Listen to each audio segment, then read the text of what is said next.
Jadi hadis Nabi SAW menyebutkan hadis, "Idza sami'tumul iqamah famshu ila masjid." Kalau engkau sudah dengarkan iqamah, pergilah engkau ke masjid. Ini dulu yang harus dipahami. Maksud Nabi di sini, jangan sampai ada orang yang merasa kalau sudah iqamah dia tidak lagi ke masjid. Dengan gaya bahasa yang sering kita dengarkan, sudah iqamah, ada iqamah dulu. Kau sudah semayang dulu. Sudah iqamah, ya sudah semayang. Tak mungkin lagi kita kejar. Maksud Nabi, walaupun sudah bunyi iqamah, tetaplah engkau ke masjid. Kenapa? 27 kali lipat lebih hebat pahalanya dibandingkan kalau salat dulu.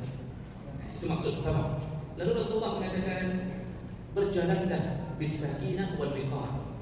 Berjalanlah dengan tenang, dengan tidak terburu-buru, kata Rasulullah. Itu maksudnya. Kan qamat sudah berbunyi, bisa jadi imam sudah mulai. Itu perjalanan kita dari rumah kalau kita menuju ke satu masjid, itu sudah dianggap seperti bahagian daripada salat. Artinya sudah seakan-akan termasuk bahagian daripada salat, walaupun kita belum salat. Artinya menghormati, menghargai, seakan-akan kita sudah berada dalam salat. Karena pada sebenarnya salat sudah didirikan. Maka disuruh jalan dengan tenang, jangan terburu-buru. Yang kedua maksudnya dalam surah hadis, terburu-buru berjalan menyebabkan begitu masuk, ada orang begitu masuk, dia dorong pintu sampai lepas pintu, gedor pintu supaya rokok jemaah. Itu salat yang berjalan. Kalau berjalan terburu-buru pasti salatnya tidak nyaman. Pasti dengan nafas terengah-engah dia salatnya Al-Fatihah. Dia tidak tahu lagi apa. Yang penting dia kejar. Ada yang lebih parah lagi, Pak, itu benar-benar rukuk di luar pagar, jalan sedikit-sedikit ke dalam dia dapat jemaah.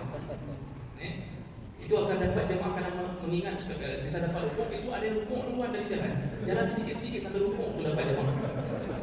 Yang parah kadang-kadang demi mendapatkan itu, kadang tidak disuruh begitu.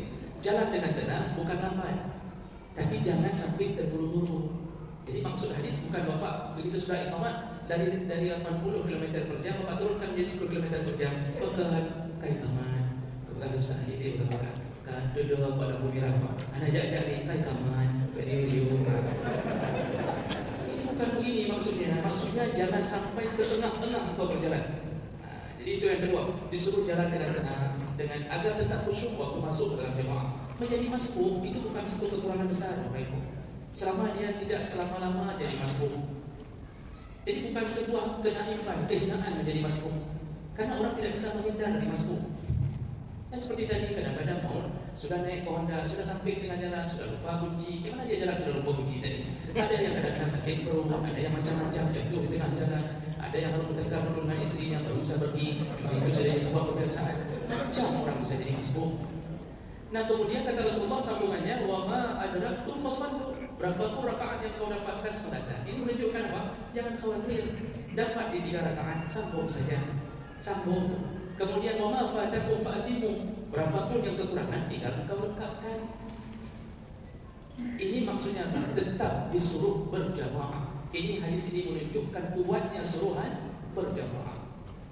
Jadi hadis ini bukan menghina orang-orang atau melecehkan orang-orang yang terburu-buru, tetapi mengajari agar tetap tenang di waktu sudah terlambat. Jadi santai saja.